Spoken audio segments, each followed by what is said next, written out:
We're going to write a few functions now that are going to make CGI a little easier for us to work with. We're going to use the powerful functionality or function capability of the C programming language to break up some of the tasks of the small programs that we're going to write into different functions. This will also keep our typos to a minimum as you've watched me type, and we will reuse. That's an important part of function coding and being able to break up a problem into different functions and object modules so that we can just link them together. So let's take a look at a few things here.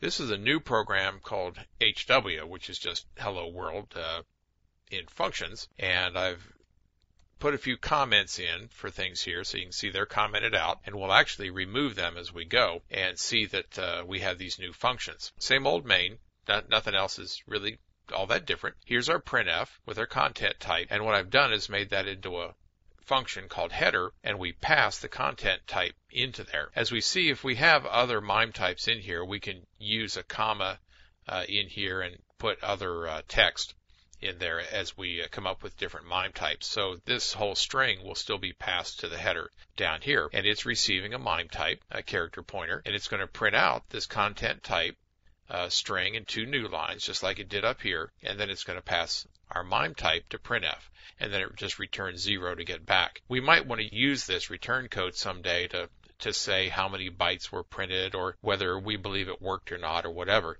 just got some kind of a return value. So we have that in there just as a placeholder right now. Then we have this whole starting section, and I'm going to call that start page because that starts the page that we're going to send back.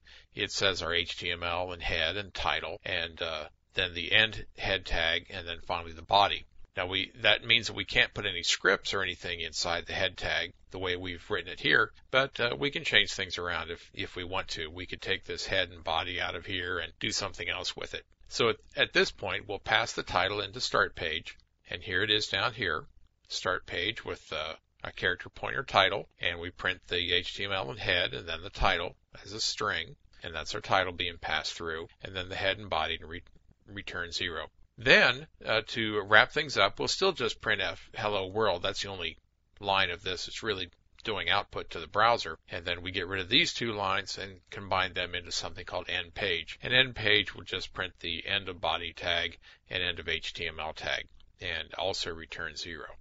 Okay, pretty simple. You need to update your program to have those functions, and you can just take these areas out and get your hw.c working and compiled so that it will do the same things. And we'll slip over into here, and we'll compile and link hw.c, and there we go. We get hw.executable, and we can come here to our browser, and there's hw.exe. And I've already done this once, and we'll just bring it up again. And when we look at the source, just the way it's supposed to be, and really we can't tell any difference out here as a web client that the structure of our program has changed internally. Obviously the name changed, hw.exe, but that could be called .cgi or any other number of things based on how we have our web server set up.